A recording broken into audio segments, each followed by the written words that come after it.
and of course comes after 3 incidents of Chinese incursions were reported last week.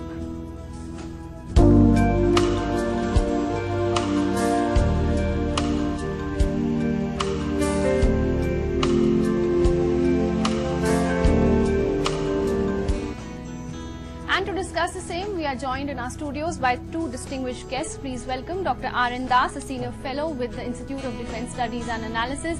Welcome to Insight, Dr. Das. And we are also joined by Sanjay Kapoor, Senior Journalist, Editor, Hard News. Welcome to Insight, Mr. Kapoor. And later in the program, we'll be joined by Dr. Shrikant Kondapalli, who's a Professor and Chairman with the Center of East Asian Studies at the Jawaharlal Nehru University. I'd like to begin with you, Mr. Kapoor. How do you look at the ongoing talks, considering they come just a week after 3 incidents of Chinese incursions were reported? I think the importance of these talks is very, very considerable, in the sense that these kind of things should have happened long back. But we must recognize a simple fact that since India gained independence in 1947, there has been a great amount of confusion about where exactly especially after 1951 for that matter, that where exactly is the border between India. Get those kind of issues. So it is very limited but very useful role that they are playing. In fact, during the Depsang incident also, this mechanism played a very important role, and also during the last incident also, it has been playing a very constructive role. In fact, now they are its efficacy was really put to test immediately after the Depsang incident. I think it has met its objective, right, and it's going to play a more important role. And these, as Mr. Kapoor pointed out, the problem between India and China is a very sensitive one, very delicate one. Coming to the precise nature of the problem so far as the border dispute is concerned, and this kind of incursion take place because the line of actual control is not well defined. But we have CBM signed between the 2 countries starting from 1993, which clearly stipulated that pending the final settlement of the border issue, the 2 sides will observe the line of actual control. And now that unfortunately not happening. And there is a reason to that also, because as I said, it depends on the perception. Our perception, their perception differs. So this kind of incident takes place from time to time. But it's good that they don't snowball into major crisis, and this kind of mechanism is able to resolve these kind of issues. All right. So you're saying the focus of these talks. So in terms of norm building, in terms of your own perception about how you should conduct yourself as a nation, all those issues are coming out to the fore. So if you look at it, if there is an intrusion into the Indian territory, which has been a practice in the past, Mr. Das would probably tell you this, or anybody who's been watching the Indian Army, they will tell you it's been happening for quite a while. But the sensitivity has gone up quite a bit. There is a lot of information flow which will come in from intelligence agencies, of maybe military intelligence. It has been, the border incursion have been taking place. But as you noticed in the recent past, its frequency has gone up. And it's more unfortunate, because when the Chinese Premier Li Ka-shing visited India, it indicates maybe that, the Chinese would like to assert their claims, and whenever there is border negotiation, that will help them in a bargain. It could be one reason. And second reason could be, as far as China is concerned, it's not clear as to whether the PLA is trying to assert itself vis-a-vis the political the party, because although China is an organic system, but and as the saying goes, the political power comes from the barrel of the gun, but it's the party that commands the gun. So there should be a perfect harmony between the party and the PLA. If if there is some kind of disconnect, to my mind, I think there is some kind of a disconnect, maybe at the macro level, if not at the micro level, if not at the macro level. There is some kind of a disconnect between the party and the PLA at the micro level, if not at the macro level. And maybe that instruction from the top is not percolating down, and that's why this kind of incidents are taking place. That could be one reason. And third could be, now you must have noticed that the Chinese economy is slowing down.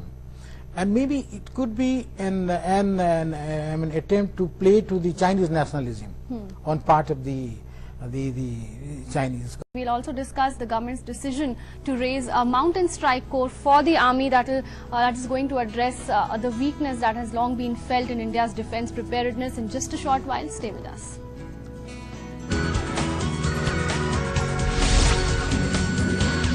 Out the ongoing talks between India and China regarding border affairs.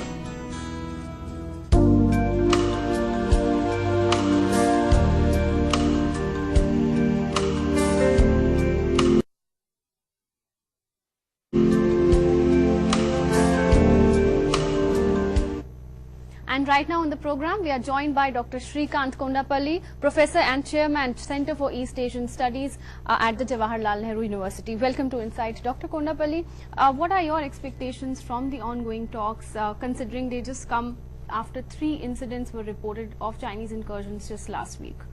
I think yesterday's and today's talks are going to have more mechanisms on confidence building measures on the LAC, line of actual control. And I think there will be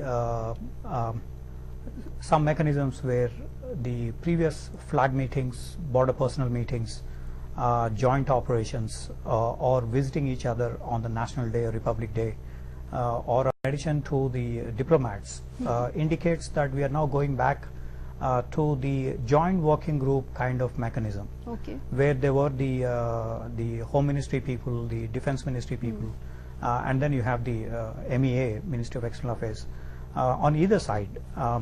With the special representative mechanism, there was no say for all the other ministries because this is now at the Prime Minister's office level. So I think we are getting back with these 3 meetings so far. We are getting back to the broad-based version of the MEA, MOD, MHA personnel. Part of the discussions related to stabilizing the border regions. And do you think the latest episodes of incursions could come up in these talks? Definitely, these are part of the discussions. Will include the transgressions.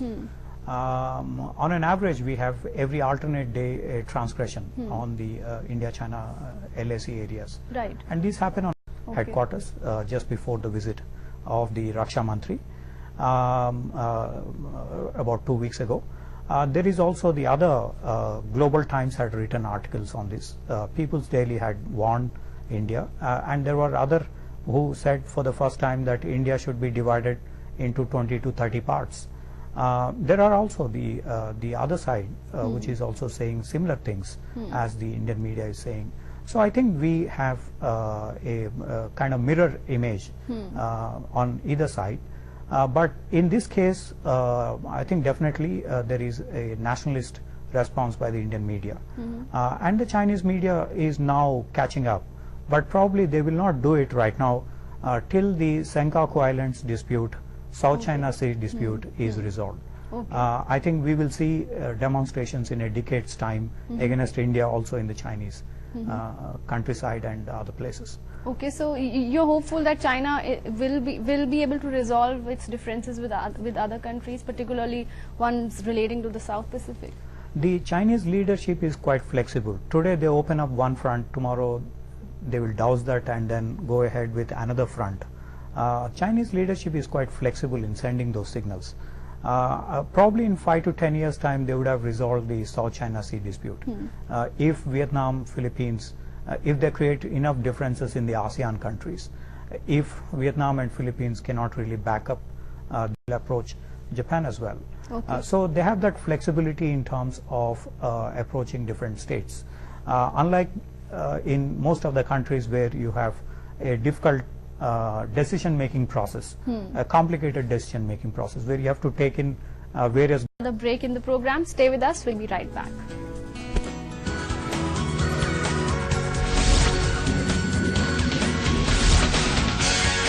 About the ongoing talks between India and China relating to border affairs.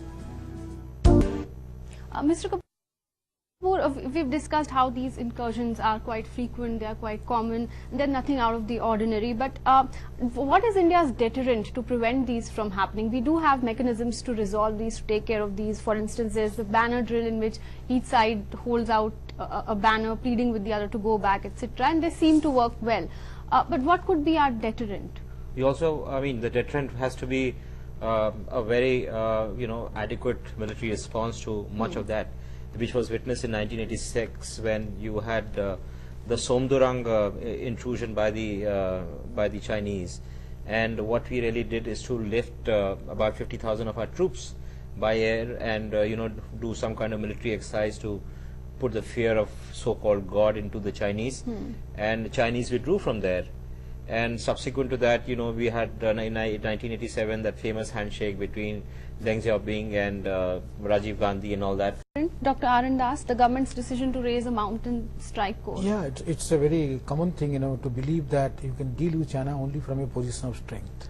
You can't simply deal with China from a position of vulnerability or weakness. So, but clearance.